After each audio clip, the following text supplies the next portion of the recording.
heard of a killer? I drop bombs like Hiroshima. Somebody said, look at LeakYou video. What the fuck is LeakYou? Is it like a site? What's LeakYou? LeakYou. Is it a YouTube channel? Oh, shit. Oh, all right, bet. Here we go.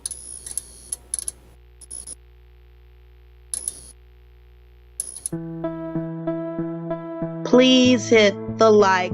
Thank you.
One, 2, 3, 4.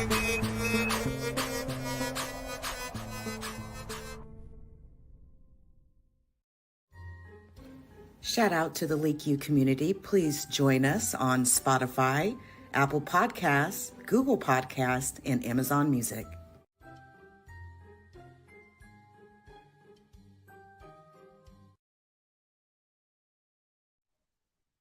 Please hit the like. Thank you. Good morning, good afternoon, good evening, folks. I hope you're having a fantastic Tuesday on this February 13th as we are preparing for another Valentine's Day, you all. Another 2024. Well, another Valentine's Day. But I wanted to come through and talk about an exclusive interview that went down. And I don't know if you all missed it, but if you did, I'm coming through to speak on this exclusive interview that went down. Khalil Amani, very good friend of the channel. I have all of his books. He has signed each and every one of them for me. And I really enjoyed listening to this interview. And may I say, the panel, the host, Wack 100, the hot seat, as you want to call it, they sounded prepared when Khalil hit their panel. So this happened on ClubHouse, and Khalil's been posting this in bits on his channel, Khalil Amani's World. And I wanted to come through and just listen to a little bit of the first part and encourage you all to go over there to Khalil Amani's World. He has 3 parts that he's dropped on his platform so that you can listen to the entire interview. And as a starting point, there is the link to the first part, which we're going to dig into. So let's go, shall we? I just sent him an invite, you guys. Hell yes, knowing coming down. Wow. Wack, that's wow. Like coming at you. He's on stage, you guys. Hi, Khalil. Welcome, Khalil. No wonder it's fucking freezing out here. Wack. It's super cold today. Hello. Hi, Khalil. Welcome. Welcome to the 100 stage. How you doing? I'm fine. Can you hear me pretty good? Yes, we can hear you pretty good. Hey man, who's this fucking guy y'all got all in y'all pictures? Who's this guy? Khalil, who's that guy, man? You know that guy? Yeah, this is our special guest. You know what I'm saying? It looks like me. Oh shit. Is that me? That's definitely you. AB. Can you hit us with one of those fantabulous resets and we can get this show on the road? Absolutely. Welcome to the 100 ENT Late Night Show. It's the hot seat, y'all, with Wack 100. We go from the late nights to the early mornings. Welcome our special guest, Khalil. Shout out to all the mods. Y'all, let's do our thing. Let's all welcome Khalil. Khalil, you in the hot seat. Are you open to all questions? Let us know. All questions. All questions. All right. All right. Shout out to the goo, everyone in the chat. Y'all, let's run this up. If any mods have any questions, anyone on stage have questions, please just be respectful. And let's one mic, please. Let him finish. And let's get this thing going. How you doing today, Khalil? I'm great. How are you? I'm doing well. Enjoying your Friday evening, I see. You ready for the hot seat, Khalil? Absolutely. I don't think he's ready. Hey, Khalil, look, before we get started with everything, you know what I'm saying, kind of tell us, a little bit about yourself, where you come from, and, all the good stuff before we get into the nitty-gritty. Okay. Well, my name is Khalil Amani. I'm 63 years old. Grew up in Miami, Florida. And I was actually a Hebrew Israelite. I was a member of the Yahweh Ben Yahweh cult. If some of y'all might be old enough to remember. They were in the headlines in the 80s. They were. Eventually, what happened was the leader and 15 or 16 of them were arrested for RICO, racketeering. And as a member, I was in the group for like 5 years. And I got out of the cult and went on with my life, did my thing. And eventually, I became a government informant. I started working for the FBI, and a trial came about. The leader was arrested. I testified against him. After my testimony, they put me in the witness protection program where I became Khalil Amani, and that's basically my story. I've written a book about it. I've been on 6 national TV shows. I've been in People magazine. I've been in pretty much every major publication, newspaper, magazine in the country. I went on to become a writer. I've written for DJ K. Slade Straight Stunt magazine for 10 years. And I'm the guy who actually exposed Africa Mabata as a child molester in 2013. He allegedly stabbed a young Spanish man. And I was given that story by K. Slade, wrote about it and whatnot. And that's kind of my story, and I'm sticking to it. Hey, wrote my story too. And I wrote your story too. Yes, did you write my? You did write my section, right? I did, and you wrote that you were going to kick my ass, and then you found out I was just kind of joking around. You was like, okay, I get it now. But I wrote a story for allhiphop.com about you. I basically was asking, were you the new Suge Knight in a kind of comical way? And you at first you were kind of pissed off, then you went over and read the story. And you go, okay, I see where the guy's coming from. I think you even asked Duke World Star Q to check me out because he's a pretty good writer. And yeah, that was right. Yeah, I definitely did. Yeah, our paths had crossed. I've seen you at the K-Slade parties, and actually I wrote an article. I think I wrote 2 articles about you. One article I wrote because I walked up to you one night and said, "How you look, yo?" There's a lot of static going on. I'm listening. It's probably me. I'm listening. All right. Yeah, I walked up to you one night at a K-Slade party and said, "Yo, Wack, let me get an autograph." You said, "Check on me later." I was like, okay. So I was kind of butthurt about that. But I was too, my pride was too much to go ask you. Might have been something going on. Where we was at? You was moving fast. We was in Sue's, or which one we was in? No, we was about to get on the boat to go to K-Slade party. Oh, we was doing the boat off the pier. Yeah. Okay, yeah. I mean, it was always some shit going on. But that shit. Yeah. You don't remember them fucking you don't remember them hip hop police used to be on me? Curly them? Yeah. Them niggas used to be on me over there. Yeah, I saw it. I mean, you was moving fast when I tried to catch you. I was like, yeah, he is kind of moving like his head on a swivel or something. I'm like, okay. But I was just a no-name, writer from Denver. Nah, the pictures I see, the pictures you sent me, bullshit. I know my brother. He was fucking with you. Yeah. But when he came to Miami, he always reached out to me. He allowed me to be around him in Miami, in D.C., in New York. I've been around him, a lot of times, and he fucked with me. So, I could tell you the story real quick about how K-Slay and I hooked up, because I was living in Denver, which I'm in Denver now, and this was back in the MySpace days when that was really popping. And you know how you could send like blogs out to anybody on MySpace and shit like that? So I wrote a blog about gay rappers and how come there are no gay rappers in mainstream hip hop. And I sent it to everybody, P. Diddy, I sent it to everybody. And K-Slay was just one person I sent it to. And of all the people, he actually read it and reached out to me.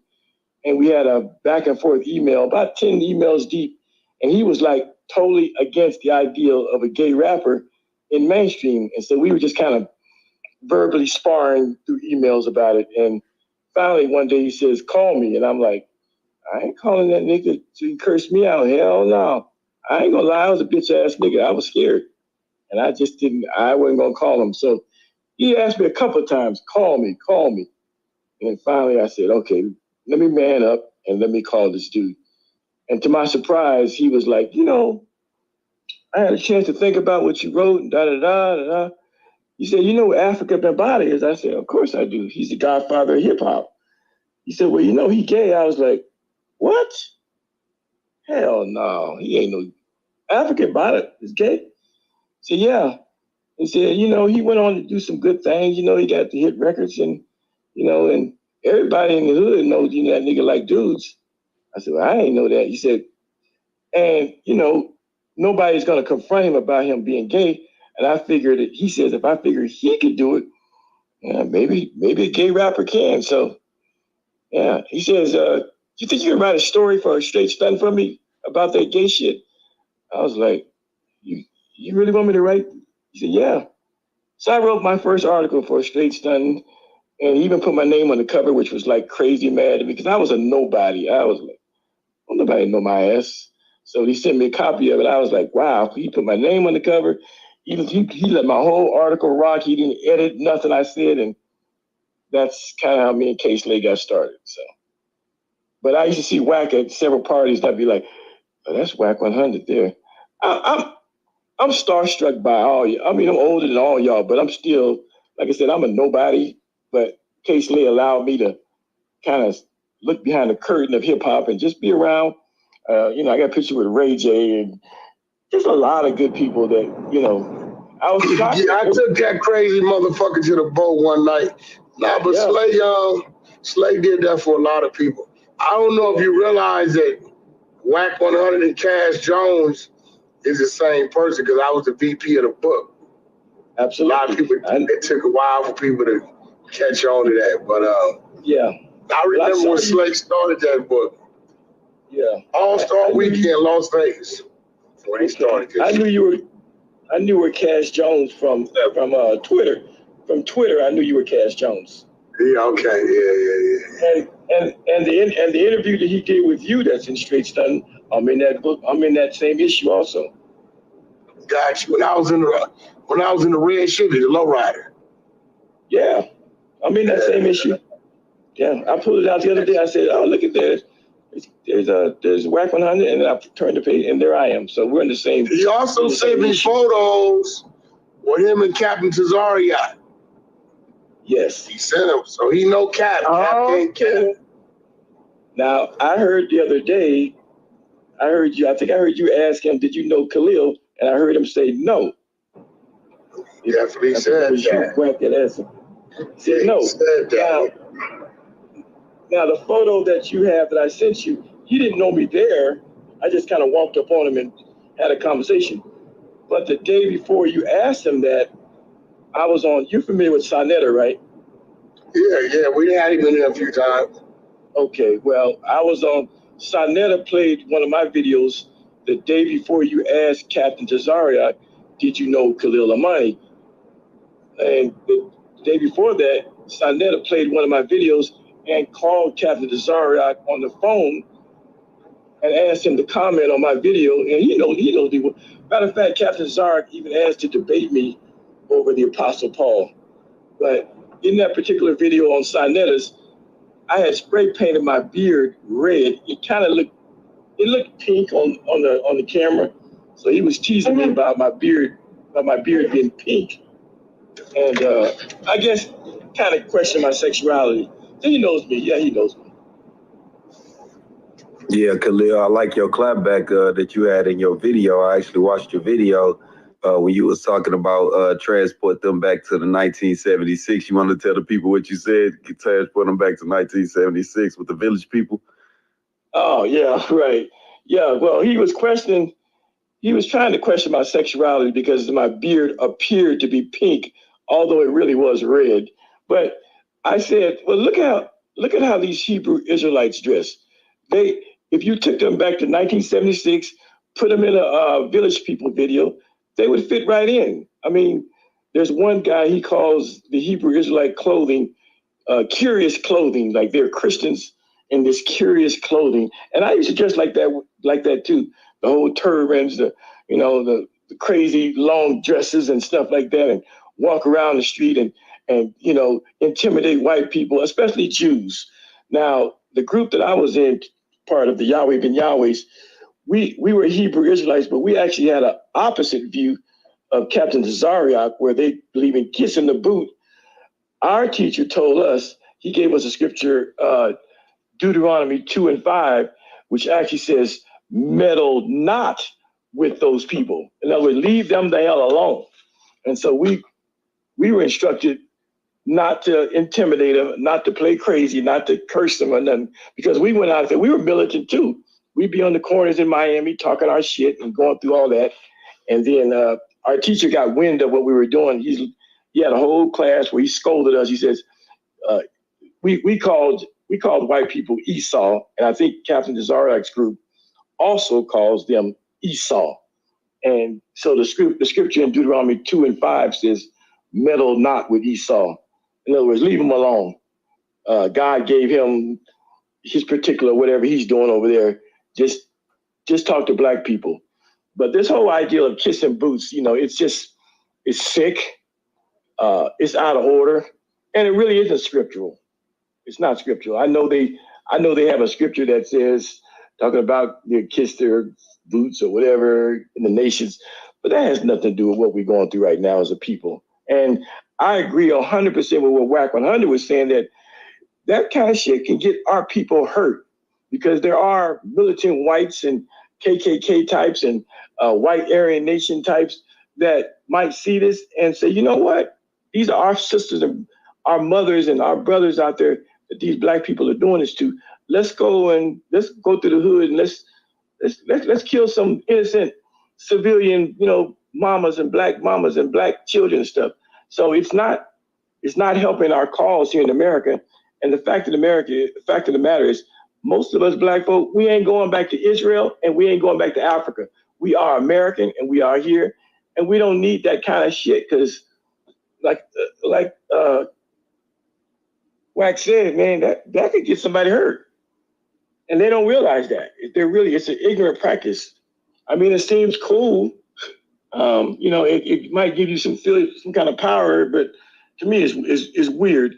And the other thing is, many of us as black folk, we got Latinas in our family, we got white people in our family, we got Asian. We're such a hodgepodge and a melting pot of people now that you can hardly find. Like in my family, I got white people in my family now. I got a Korean. I got a half Korean granddaughter. Of course, Latina, Mexican, and some other stuff, Jamaican, Haitian. They're all in my family. So this idea of being separate and we're trying to get reparations and payback for what happened, a couple hundred years ago, it's antithetical to our children growing up in America. And the boot thing is going to get somebody hurt in the long run. That's my belief. So, Khalil, can you tell us how you were introduced to the Yahweh and how you, or the Nation of Yahweh, and how you became a member? Like, what attracted you to that nation? Absolutely. Well, I was a 19-year-old college kid. I was going to a little junior college down at the time. My mom had just passed away, and I was actually listening to some like Nation of Islam teaching. I was listening to the 5% Nation. I was on my quest for Black empowerment. I was always a spiritual kid. I was like there's 5 of us in my family. And I was the only kid that went to church. I was a real church-going kid. Got baptized at 10 years old. Mind the stage. I got baptized at 10 years old of my own. I just walked down to the church and said, I want to get baptized. So I was a real spiritual kid. But one day I joined the college fraternity.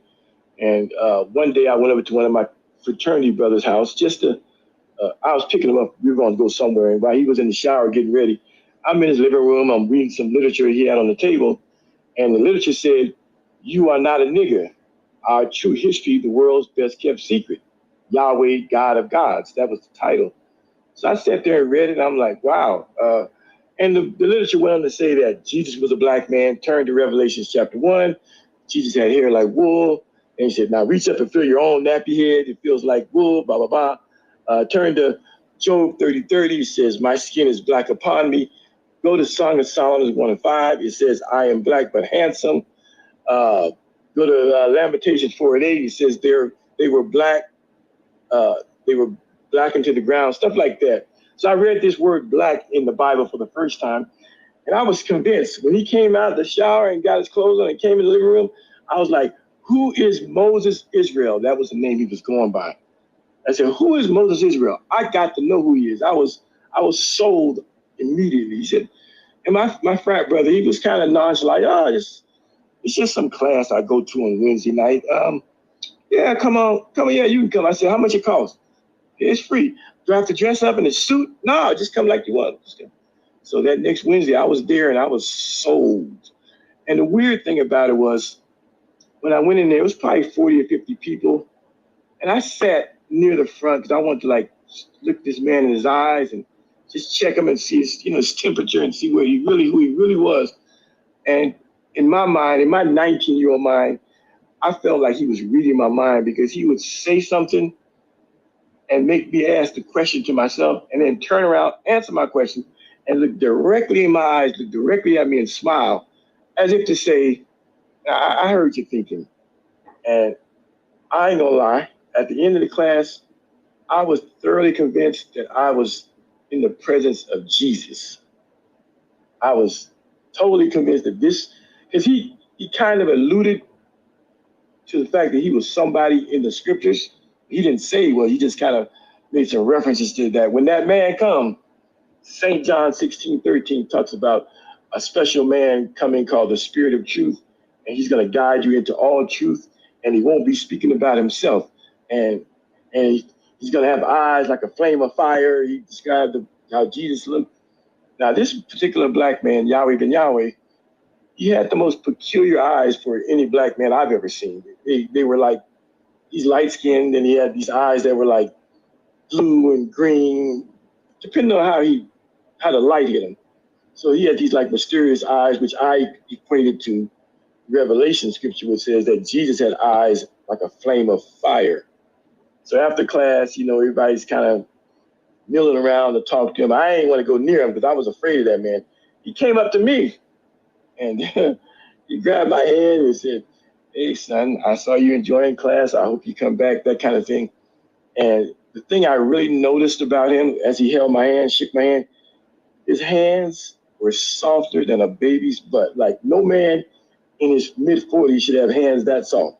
Clearly, he did no work, that kind of physical work. And then his nails were super manicured, like you would see on a pimp. I mean, they were long. He had the clear gloss on them. And he was just kind of comforting and reassuring. And I hardly could even look at the man. But when I left there, I ran to my girlfriend at the time and told her all about it. I go over to her house. She wants to have sex. She better do this. I say, no, we ain't doing shit. Sit down. I want to tell you about this. And, so my girlfriend, the next week she went and she joined. So we joined. And within a year, we were what they call full-time members. In the beginning, we were meeting from like rented meeting spaces. And then we actually bought a building and renovated it. And then once we renovated, Yahweh Ben Yahweh stepped to me, and my girlfriend, by now she's my wife, he stepped to us and said, hey, I want you all to be full-time members. Do you want to do it? And we agreed to give up. I dropped out of college, left my job, and we moved into this warehouse. And that went on for like 5 years. Yeah. I got a question. Yes. Can you just tell us about like what you guys did daily, like your daily routine? I did watch the documentary on oxygen, and you mentioned something about a $10 quota that you had to get, and if you didn't get that, you had to go and kneel in this room. I forgot the name of it. It's like a torture room. Can you just tell us about, things that you guys had to do throughout the day? Absolutely. Well, there were probably 40 or 50 of us that were considered full-time workers, where we didn't get paid, but we were just there voluntarily. We lived in the temple. And my job at the time was, I had a couple of jobs. One of my jobs was we had a printing press with a full run printing. We had like four printing presses and a collator. And so we were putting together books and literature, that kind of thing. And of course, every night, each male had to do a 2-hour guard duty. So you'd come and knock on your room door around 12 or 1, whatever your thing is. You went out there and you just kind of stood at the front door and watched the street for 2 hours. Then you went to the next person, knocked on their door, and they went. So there was no me time. There was no, I'm gonna take off, I'm gonna do this from 5 o'clock in the morning till probably 1 or 2 in the morning. You were on Yahweh time. Your time was taken up. When it came to I was married, when it came to like relationships with your wife, here I am, 21, 22. My wife is a year younger than me. So, of course, that's the age where, you want to fuck a lot. And that kind of stopped. So there wasn't a lot of sex going on. So daily life was, and there was no breakfast in the morning. There was no lunch. You had 1 meal a day. We ate beans, rice, bread, and water. That was 7 days a week, 365 days a year. There was no, we take off on the weekends. You worked 7 days a week. Every day. We didn't believe in no Christmas, no holidays, no birthdays. So it was work around the clock. Our regular extended families, brothers, sisters, mom and daddy, he taught against being around them. There's a scripture in the Bible where Jesus says, let the dead bury their dead, and that kind of thing. Basically, if they don't believe like we believe, then we shouldn't be around them. So he moved us away from our biological families. There was a period of maybe almost 4 years I didn't see any of my family, and they all lived in Miami with me. So that was daily life. But the room, we had a daily, every evening, we'd go out and we'd pass the word around Miami, Liberty City, Brownsville, Overtown, Opelika, Carroll City, Parian Ghouls, all down there. But we go pretty much 5 to 6 days a week. So all the black people in those neighborhoods, they knew us, and they knew we were coming to beg for money. And so they had a saying, black folk in Miami would say, you go Yahweh, I'll go my way. And they'd laugh at us and stuff like that. But, there were sympathizers. There were people that still gave money. But at some point, we had a $10 quota. You had to bring at least $10 back every night. And it's a little bit of money, but when you go to the same people 4, 5, and 6 days a week, $10 gets kind of hard to make. And there was a time where, and if you didn't make your $10, when you came back to the temple, these are the full-time workers, not everybody. People that went to their regular homes, they just go home. But us who lived in the temple, if we didn't make our quota, we went to a place called the Room of Understanding. And in the room of understanding, you were made to get on your knees. It was a carpeted floor, but didn't have no. It was like outside carpet. It wasn't cushy. So you got down on your knees and you just stayed on your knees for an extended period, usually from 2 hours to a day, depending on the severity of your crime. And they had guards in there with big sticks, and if you like fell over or something, they would hit you with the stick. So I had seen it. I had seen many people go in there before me, and I was like, whatever. But by the time it happened to me, I was already mentally out of the cult. I already knew I was in some bullshit. I knew it was a cult by now, but I had a wife and 2 children, and my wife was nowhere near ready to leave. And I wanted to keep my family together, so it was a hard thing to say, do I just leave and go, or do I stay with my wife and kids? And if I leave, there's no way my wife and the cult are gonna let me take my babies with me. They ain't gonna do it. So if I leave, I know I'm gonna be on my own. So I stayed as long as I could. And then one day I went out to pass the literature out, and I didn't make my $10 quota. And I said, and I purposely kind of didn't. I mean, in hindsight, I probably could have made it, but I needed a reason to get out. I needed something just to kick my ass so bad that I would say, fuck it, I'm out. And not making my quota, coming back to the temple and being directed by Yahweh ben Yahweh's wife. Her name was Sister Judith. Go to the room of understanding, Brother Yehuda. That was my Yahweh name, Yehuda. And I went into the room of understanding and got down on my knees. And at first I was like, shit, this ain't nothing. But within about 10 minutes, I understood what this was about. The pain got so severe, because you're on your knees. You're just on your knees, upright. And within a half hour, your legs are pretty much numb. You don't feel them. But you feel the pain all the way up to your neck. And of course, there's guards standing by. So if you decide to roll over and try to stretch for a moment, you're going to get hit with a big stick. So there I am, and there's other people around me who've been in there for 3 or 4 or 5 hours before I even got there. And they're crying and screaming, and even children and grown-ups. And, I'm on my knees, and the pain is severe. But it was at that moment that I realized that when this shit is over, I'm out. I'm walking out. It was kind of like when I was in college and I pledged a fraternity. They have something called Hell Night. And that's the last night before you actually become a member of the fraternity, where you basically get your ass whooped from midnight until the sun come up. I mean, at Hell Night, they do everything they can do to try to break you. Things like make you take a raw egg and they put it in your mouth, and there's 5 or 6 of you all, and I have to take that same egg without using my hands and pass it to my brother who's in back of me, mouth to mouth, and then bring it back around to my mouth. And then by the time it gets to my mouth, it's so much saliva from my other brothers, and then I got to swallow it. And then you got brothers from Florida A&M, FAMU, and Bethune-Cookman coming down just to whip ass. And literally it's like 20, 30 brothers, and they're all just beating you with paddles all night. At one point, all the brothers had us in a circle. They whipped out their dicks and they pissed on us and shit like that. Just the most degrading, vile thing you could think of to break a nigga.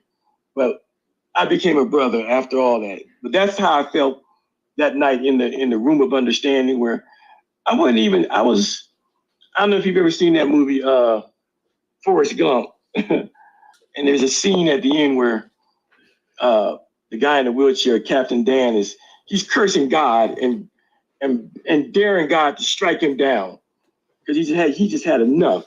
And that's just how I felt. I just had enough. So I'm in the room of understanding while everybody's crying around me. I'm just inside. I'm smiling. I'm laughing, because I know that when I get up, I'm out of this bitch. And so 3 hours later, they say, all right, you get up. And of course, you can't get up right away because your legs have lost all feeling. So you lay there probably for about a half hour just to get the blood moving. But I got up and I found my wife. It was just a coincidence. By then, I wouldn't even sleep with my wife. We were in separate. He had moved me out of my place with my wife because Well, that's another story, but Oh, we gotta hear that story, yeah. well, that story goes as follows. Back in '83, 2 years before I left, Yahweh Ben Yahweh sent me to Newark, New Jersey to be the preacher up there. They call them elders. I was like Captain Kazariak. They call him Captain. We call them elders. So at 23, I was considered an elder. I had my own church in Newark, New Jersey, 358 South Orange Avenue. And I had probably 35, 40, 45 members. I was only there for a year. I went there with no money. I went there with zero money, knowing nobody. All I had was a one-way bus ticket to Newark and some literature. And they let me off in Penn Station on a cold April night. I had on some Jesus sandals, so my toes were freezing. And Yahweh Ben Yahweh instructed me, hey, just go to the hood. Go to the hood. So it's 9 o'clock on a Friday night. I collect a few donations in Penn Station. I get on the number 31 bus and go up, get on the bus. And like I said, I've never been there in my life. I didn't know a soul there. I didn't know where I was going to sleep that night. And just so happened, a lady on the bus behind me, because she saw my Captain Cesario get up, you know, the way they dress. And she tapped me on my shoulder and said, hey, young man, what are you about? What do you teach? I said, yeah, my name is Yehuda, and I'm from Miami. I represent Yahweh Ben Yahweh. And I turned and gave her a little yellow book that we had. And she gave me, it was free, but she gave me $5. And I was like, cool, I got $5. And then I'm looking at the outside of the bus, and I'm thinking, okay, I'm in the hood now, so let me just get off the bus. I don't know where the fuck I'm going. So I get off the bus, and coincidentally, the lady who gave me the money and I gave her the book, she gets off the bus behind me. And she says, so where's your class at? Where can I come study? And I was like, well, I'm new in town. If you give me your number, maybe I could reach back to you. She goes, well, what are you doing right now? Like, where are you going right now? I said, nowhere. I don't know where I'm going. She goes, well, my house is right here. Come on up and give me my first lesson. She literally lived in front of the bus stop where we got off. And when I tell you I'm from Miami and it was so goddamn cold in Newark, I was not prepared for the weather. And I went upstairs. She had a 1-bedroom apartment. She turned the heat on. She made us some tea or something. And I was starving too by then. And she said, let's go across the street. There was a Muslim restaurant called Rajan's. Let's go across the street. I'll buy you some dinner. And she bought me, I had the best fish sandwich I ever had in my life. Oh my God, it was good. But then we came back, and then I talked to her about Yahweh. It got to be about 12 o'clock, and I'm thinking, well, let me wrap this up because I got to get, it's getting late. I don't know where I'm going, but I got to get out of her house. So she says, where are you going? I said, I don't know. Long story short, I ended up staying with her that night. And I told her I could sleep on the couch. She says, no, you sleep in my bed, and I'm gonna sleep in the couch. And so I looked at it as a blessing from Yahweh, from God, because I ain't had nowhere to go. And first night I'm in Denver, I've been in Newark, I'm sleeping in some strange woman's bed. So of course, the end result of that is we became lovers very quickly, even though I had a wife back in Miami. But hey, what do you expect from a 23-year-old dude? And the chick is about 35, 36, no kids, fine as wine, and it is what it is. So that was that. But now going forward, talking about the room of understanding, after I got out of there, I actually found my wife, gave her a kiss.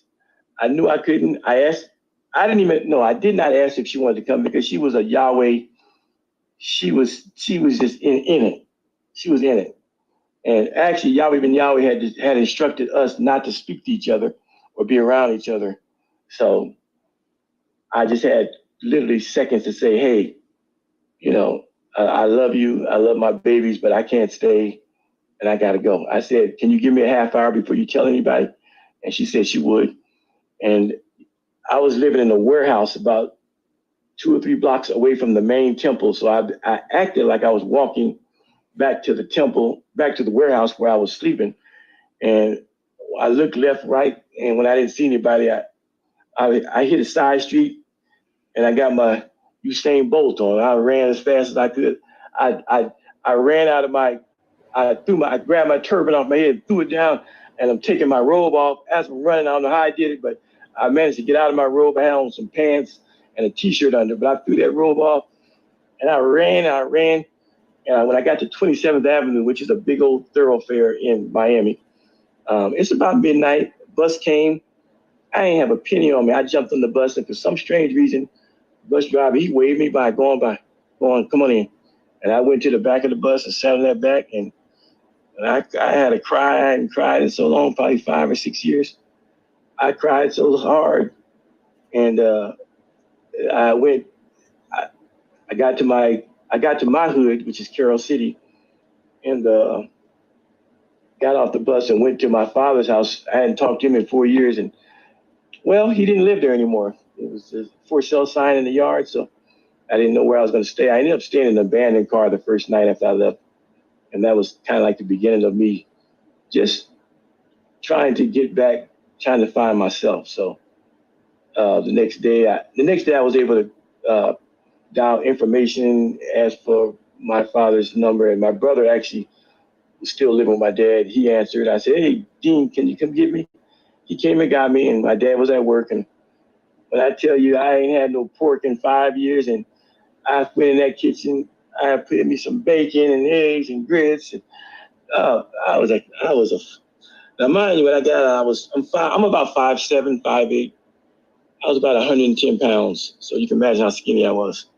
That's from eating beans and rice and bread and water for 5 years. So immediately when I got to my dad's house, I just ate all day. And that was the beginning of me leaving the cult. I have another question. It's about you leaving. I read about Ashton Green, the guy they found in the Everglades, and other, murders. Can you tell us about, like, when you heard about those murders, how you started feeling, what was going through your mind, and did you know that it was someone from Yahweh doing it? Or did you have like an inkling of it? Like, tell me, what happened when you found out about those murders. Absolutely. Great question. You've done your research. I really appreciate you did your homework. So yeah, that's a good question. Actually, I knew Ashton Green pretty well. Everybody knew Ashton Green. He was a probably 5'11", 6 foot Jamaican fellow. When he laughed, like when Yahweh Ben Yahweh would teach, he would like laugh, or he would just give an amen. You heard it. Yeah, that strong Jamaican voice. If you know how Jamaican men, they have those strong voices. Some of them. Yeah, one of those Buju Ban, real strong voices. You heard him. So we all knew him. I knew him personally. And actually, I was there the day all this went down. The day this went down, Yahweh Ben Yahweh and Sister Judith left. They left the compound and did some errands or whatever. And I just happened to be on guard. It was around 12 o'clock in the day. I happened to be at the front desk, just in the foyer, just welcoming people and whatnot. Whenever someone came in the temple, just like in the Nation of Islam, they search you. So there's always a guard out there. When you walk in, you're going to get searched. Make sure you have no weapons. Leading up to this event, probably about 15 or 20 people that were members, they left. They left the sect, and Yahweh Ben Yahweh branded them as hypocrites. And they were setting up their own Hebrew Israelite church. And it was something that Yahweh Ben Yahweh didn't like. He spoke on it several times. He even put literature out warning the hypocrites that if they try to set up a Yahweh church, they're going to meet Yahweh's wrath, that kind of thing. And also Yahweh Ben Yahweh taught that the hypocrite must die. And everybody concerned, we all knew who the hypocrites were. He didn't have to name them. He just said the hypocrites must die. And so this day, Ashton Green, he comes to the temple. We hadn't seen him in maybe a couple of weeks, so we knew he was part of the rogue group that left, the hypocrite group. He comes to the temple and he says, in his strong Jamaican accent, I'm the one that met him. He says, I want to see Ak Moshe. We called them at that time. Yahweh ben Yahweh was called Ak Moshe, which means brother Moses. And so at that time, he asked to see Ak Moshe. Now, I knew Ak Moshe wasn't there. So I sent him on his way. I said, he's not here, brother. Come back or whatever. So, and I was nervous. Again, I'm only 5'7". This dude is 6 foot. And he was clearly caught diesel, strong, big brother. And I was by myself. He could have just probably beat me up and came in and did whatever. But he was cordial and he said, okay, and he left. But when he left, he had his Bible with him because I was searching him. I had one of the magnetic wand you search with when you go to clubs. And he put his Bible on my desk and he left and forgot his Bible. So he got in his car and he realized he left his Bible, so he came back. But by the time he came back, a dude, Brother Enoch, who is the head of the security of the nation of Yahweh, he's Yahweh ben Yahweh's personal bodyguard, a 6'5", 300 plus change, light-skinned dude with freckles in his face, ex-Marine, big dude. He came in the lobby and he asked me what was going on. I said, he came to see Yahweh ben Yahweh. So when this guy, Ashton Green, comes back to retrieve his Bible, Enoch is there, and Enoch says, so you want to see Yahweh ben Yahweh? Or you want to see Ak Moshe? He says, yeah, I want to see Ak Moshe. He says, so Enoch says, wait right here. Now, I stood there with them, and Enoch left. I have no idea what's going on. He leaves. He comes back with like 10 brothers. And now, to me, I could see what's about to go down. I said, oh, shit. Now, mind you, Yahweh ben Yahweh has been teaching class after class leading up to this, that the hypocrites got to die. He goes away. He gets 10 brothers. They come back. They circle the brother. They say, come on with us. We'll take you. He's here. We'll take you to see Ak Moshe or Yahweh ben Yahweh. And so they go back, and I should have stayed on the front post, but I follow the crowd back. I don't know. I'm just following the crowd. It's a maze. This is an old warehouse, and the direction they're going to, I know where they're going to is the loading dock out near the back. And about halfway there, this head of security guy, Enoch, he turns to me and says, Yehuda, go man the side door. So I make a beeline, make a quick right, and I go to the side door, and I don't ask no questions. I'm a soldier. I'm doing what I'm told. So I go to the side door, and Enoch and the other 8 or 9, 10 guys, along with Ashton Green, they continue on back. I know exactly where they're going. So I'm nervous. I'm at the door, and I'm thinking, oh, shit. I'm thinking they're probably just going to beat him up. So sure enough, I hear thumps and bumps and boops and a little bit of hollering and screaming. And so, I hear this, and curiosity is getting the best of me. So I ease back, I tiptoe, leave my post, and I go, and I kind of stick my head around the corner, and I can see. So I see Ashton Green on the ground. I see him getting mauled and beaten. They got pipes and objects in their hands. They're stomping them out. So I run back to my post, and I'm like, oh my God, I'm scared, I'm shaking. I think I probably had little tears in my eyes, but I'm trying to maintain. I'm a little country boy. I ain't never seen no activity like this. I ain't no thug. I never seen no shit like this. So I stay on my post, and then it goes silent for a while. And then next thing you know, Enoch, who's the security, he comes by. He says, open the door. So I open the side door. He has a big 1976 Ford Galaxy, red Ford Galaxy. He backs it up to the back door. I'm thinking, oh, okay. And then after that, they go back to where they were at. And next thing you know, here comes the guys. They have Elijah. They have his body. They have his head is wrapped up in we had some extra carpet that we had on the floor. They had it wrapped around his head. And then they had masking tape holding the carpet. And they brought him by me, and I could hear him. I knew he was still alive because I could hear him gasping for air and mumbling and We just grunt, just grunts of trying to breathe, that kind of sound. And they went out the side door that I was standing on post, and they put him in the trunk of a car.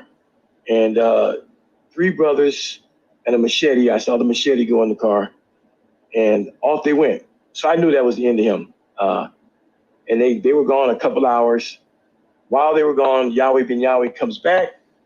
Myself and the brothers that were there, we go over to him. We say, hey, the hypocrite was here. And I don't remember the conversation word for word, but basically we told him that who it was and that they took him away. And Yahweh Ben Yahweh says, praise Yahweh, praise Yahweh. Yahweh's killing our enemies. And of course, the next day, a jogger finds the body without the head near the Everglades. And the jogger goes and calls the police, and they come and they see, the police come and they see that this is a body, and the head was, several feet away. And for me, that event was very troubling, but at the same time, Yahweh Ben Yahweh had showed us many, many scriptures in the Bible where God himself tells the people of Israel, if you've ever read the Old Testament, the first 5 books, you encounter God saying, go kill those people, cut their heads off, put them in baskets, hang them up in the sun, so the people will hear and fear Israel, that kind of stuff. And so that was the rhetoric of that day, which was the justification for me to say, well, he deserved it. In my mind, you're in a cult, you're brainwashed, even though you don't think you're in a cult, even though you don't think you're brainwashed. But he finds a way to, when he thinks that we are weak in our thoughts and feelings, he does these super long 2 and 3 hour meetings where he just drills us with scriptures to so-called strengthen us. And that's what he did. And that was the first experience that was troubling for me. It wasn't enough to make me leave. The next day, of course, it was in the news that it was reported in the paper that somebody was found, and the police knew right away that this body was probably connected to us. Now, the crazy thing that happened was this guy that was beheaded, his roommate, a guy, and his roommate's girlfriend, they all 3 lived together, and they went to the police to say, hey, that's our roommate. He lives with us, and those Hebrew Israelites did it.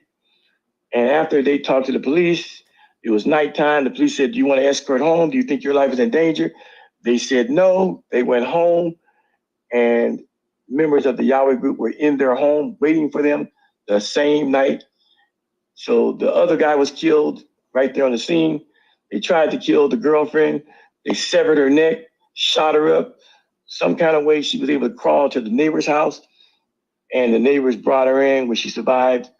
And she was able to tell the authorities that it was us, that it was the Hebrew Israelites, but they had masks on, so she couldn't identify anybody.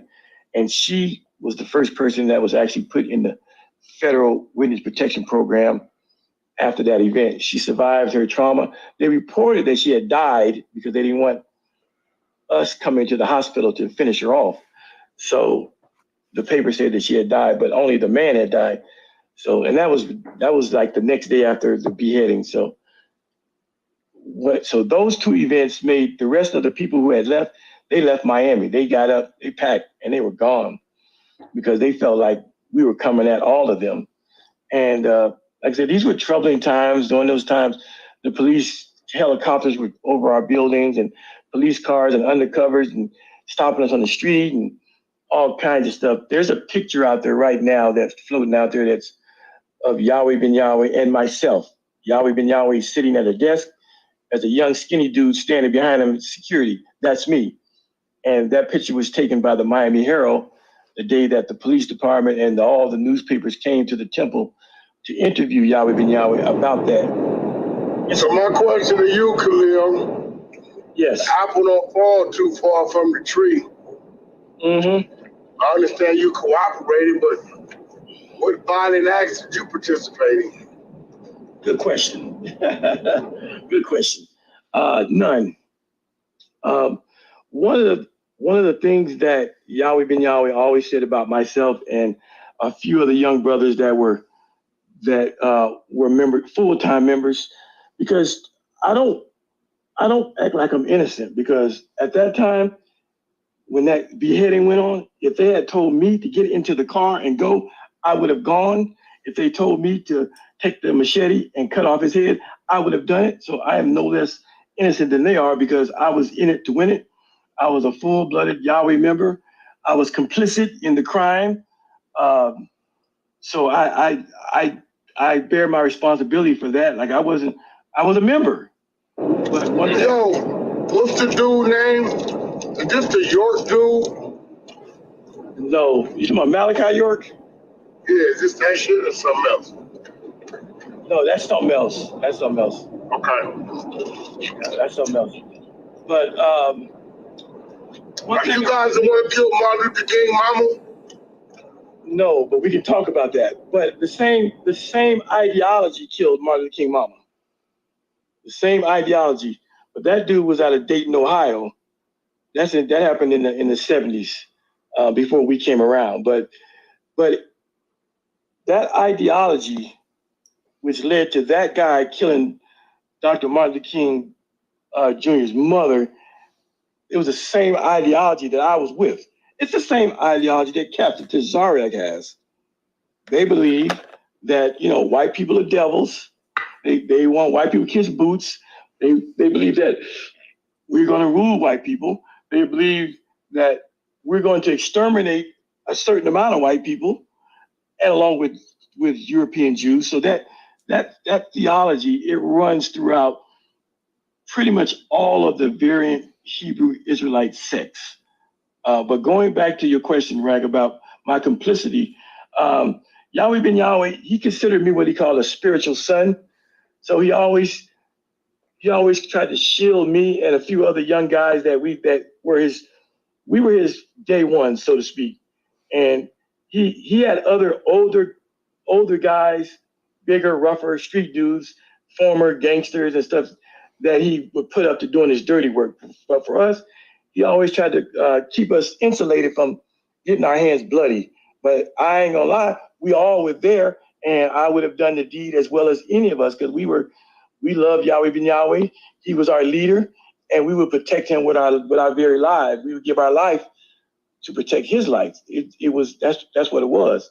So that particular incident, it was the beginning of the end. But again, by then I have wife, I have children, and I'm a full-blooded member. I stayed 4 more years after that. There were other murders, along with other beatings, and just lots of crazy stuff that was going on that because I was a full-time member, I was kind of privy to some things that regular members weren't privy to. But at some point, I always equate it with being in a bad relationship. You get with a woman, you get with a man, and you know that man is cheating on you. You know that woman is cheating on you, but you love him so dearly, and you think you can change him. You think you can fuck him into submission, or a woman thinks she can give a man some children and it might change him. Whatever she thinks to try to change him. That's how it is being in a cult. Like you see the signs, you see the telltale signs, you see the red flags, but you think that you have God on your side, and it's justified with lots of scriptures, and so you let shit slide. But at some point, the conscience has to kick in, and it took 5 years for me. But when it kicked in, I was like, it actually kicked in a year before I left, but it took a year for me to actually leave.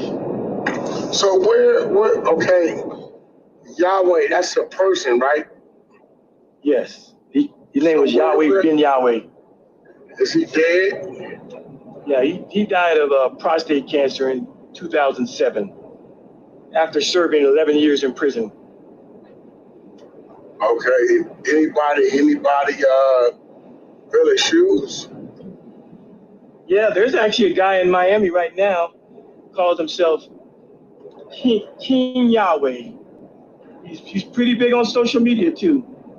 I don't know where he gets his money from, but he drives around in a chauffeur-driven Phantom Rolls Royce. You got lots of dudes in white suits. They be on South Beach. They be everywhere, and he's stunning. He's wearing a lot of jewelry, and a lot of stars. A lot of stars are taking pictures with him. His name is King Yahweh. Was he? He's an Israelite. Yeah, he's a Hebrew Israelite. Yep. Yeah, he's when Yahweh ben Yahweh died. Of course, whenever the cult leader dies, there's always somebody ready to take over and fill their shoes. And so there's about 2 or 3 different factions of that group, but he's probably the most popular, King Yahweh, right now.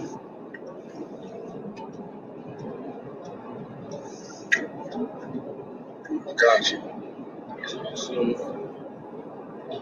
King Yahweh. King Yahweh, yeah. You can Google him. He's got a Facebook, he's got a Instagram, he's got a YouTube page. Yeah. Can I? King Yahweh worldwide, right? Yes, that's him. Yeah. He used to go by the name Yahweh ben Yahweh ben Yahweh. But he shortened it up to King Yahweh. Yeah. Somebody had a question? One of your ladies? I did. Thank you. So Khalil, I wanted to go back in the story a little bit, and you were talking about how your the head Yahweh gentleman, he separated you and your wife from one another, or you guys couldn't see one another.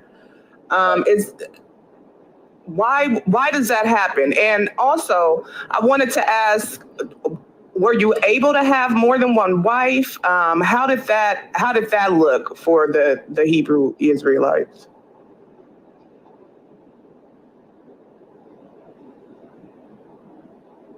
Okay. Yahweh, right? Yahweh ben Yahweh. He taught that. He taught about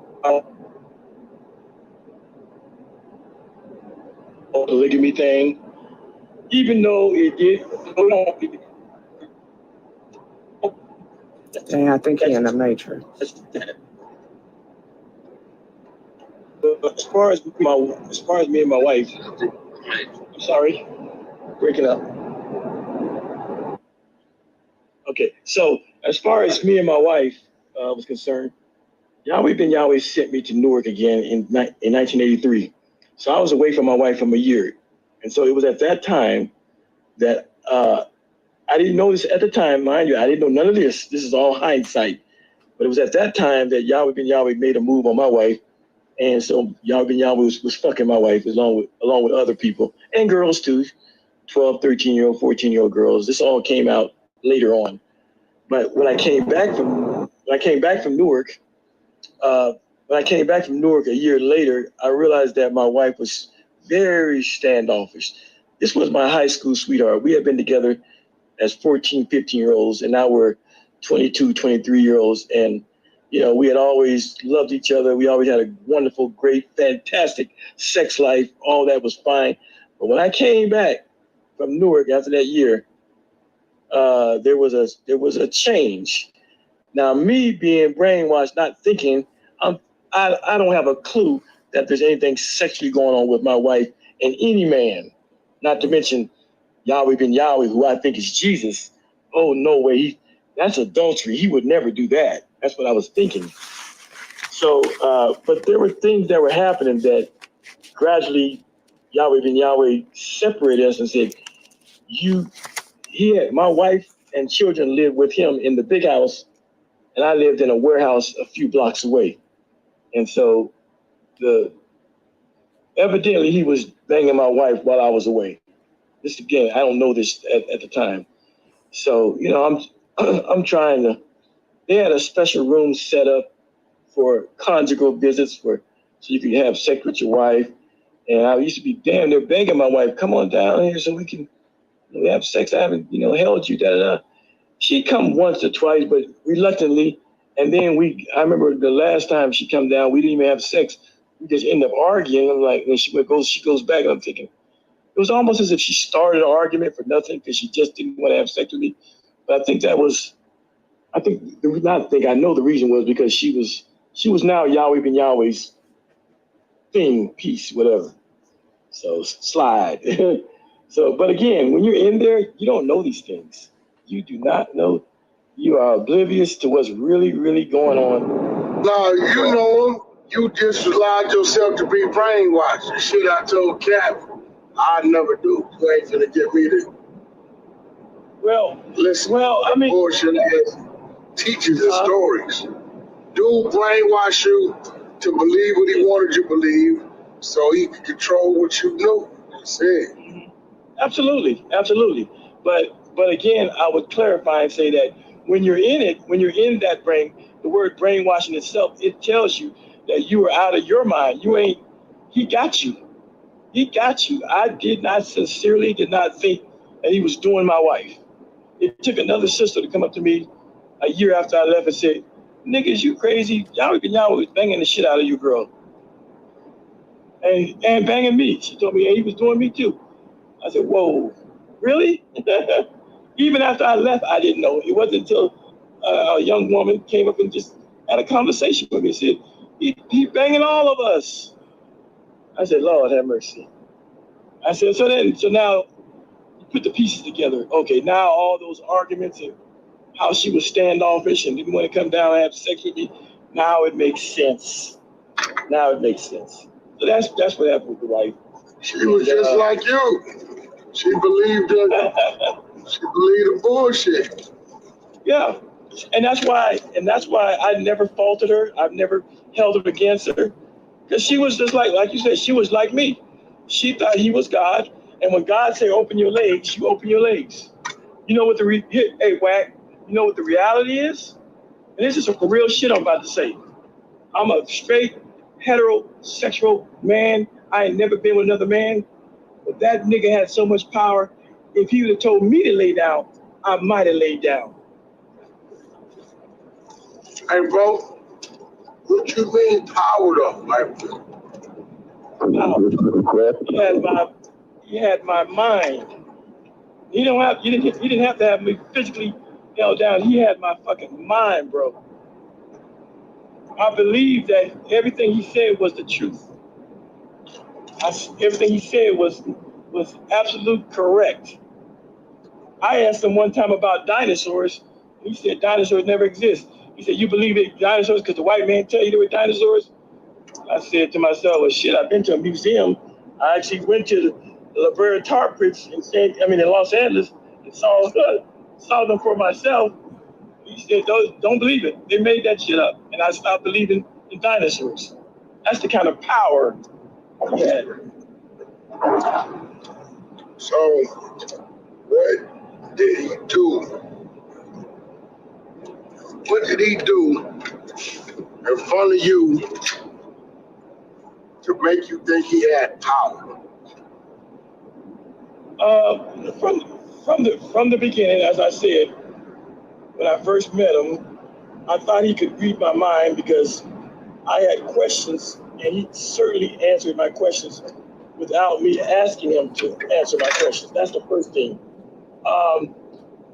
And there were some things that happened in there. I'll give you a good example. A guy came in off the street one Saturday. He wasn't a member, a regular old dude. He looked like from what he was saying, he knew a lot about the Nation of Islam. And he challenged Yahweh ben Yahweh he was at the microphone. Yahweh ben Yahweh was at the podium. And Yahweh ben Yahweh said something to him. And that man fell face first on the mic and on the floor and went into convulsions. And the whole auditorium, we went crazy. And we don't know what he did to him, but we saw this man just go crazy. And then immediately when he went down the ground and started flailing around like a fish, we picked him up and we were going to take him outside and hurt him or do something to him. Yahweh Ben Yahweh said, just take him outside and dump him on the street. And so the brothers picked him up and took him outside and dumped him on the street. But that event, that's one event where we thought he had some kind of power to, do something, just to look at you or think something and make you do something crazy. Because this guy was 30 feet away from Yahweh Ben Yahweh, and all of a sudden, a dude from the street, he just goes into this crazy convulsion. But now, again, in hindsight, I think that was staged. But I didn't know it back then.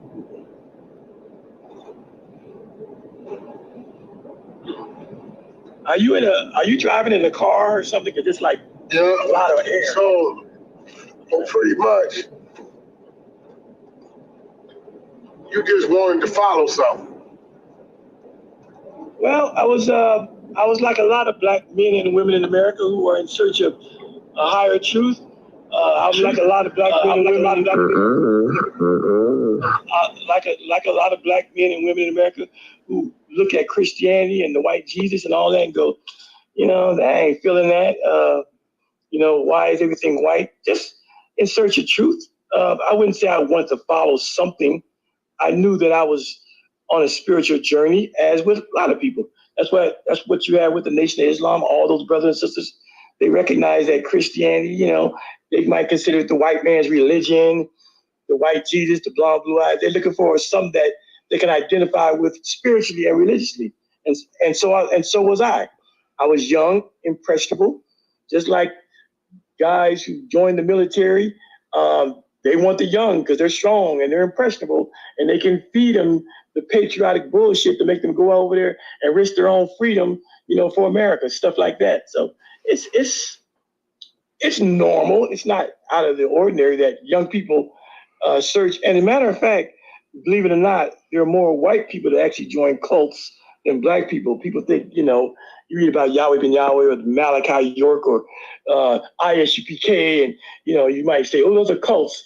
But there are far, far, far more white people that are joining these fringe religious organizations than there are black people. For the most part, black folk, we tend to believe how our mamas and daddies raised us. And we are a small percent. Those of us that become Hebrew Israelite, the Hebrew Israelite movement is actually a small, but very less than 1% of like the black population. It's a drop in the bucket, but it's growing. It's growing by leaps and bounds, unfortunately.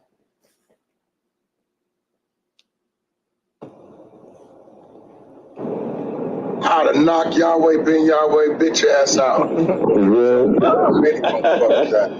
Well, one-on-one you would have, but not when he's around the circle of 10 with those guys with those stainless steel machines.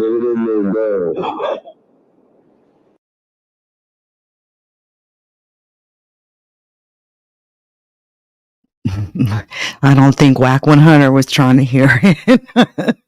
Anyway, isn't that interesting?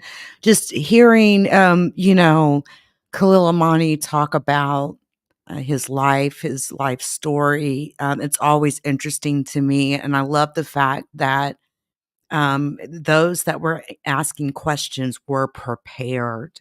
They had prepped. They had did their research, and it made for a really, really great conversation. So again, you should go check it out on Khalil Amani's World. I put the link in the chat, in the live chat, and I know I've shared one or two parts of it on my community wall. I bet you Khalil will probably create a playlist for those 3 parts. And there's much more, conversation that went on. It's went on all, Friday night into Saturday morning. So anyway, shout out to everyone for coming through. I'm going to go ahead and let you all have the rest of the night. But before I get up out of here, allow me to pay a few bills if you don't mind.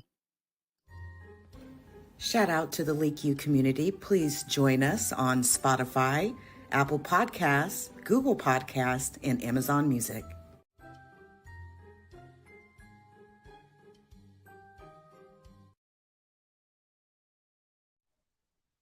Please hit the like. Thank you.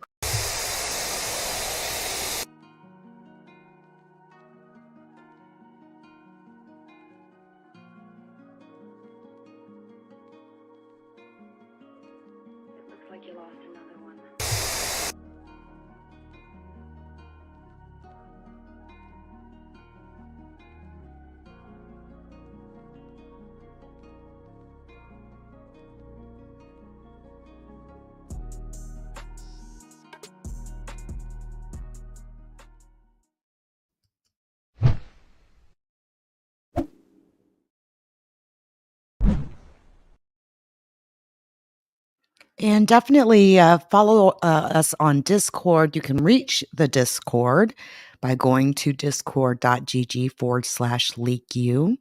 And also, too, I encourage all of you to go check out my Spotify podcast. I'm also on Amazon, Apple, and Google podcast. I have begun releasing season 2 on Spotify. So I encourage you all to go check it out. If you need a page, if you have like one service, maybe you've got Apple Podcasts, you don't have Spotify, I'm there too. Just go to anchor.fm/LeakYou, where you can get all the links that you need, guys. I appreciate again each of you all coming through. I'm out of here, guys. Until next time.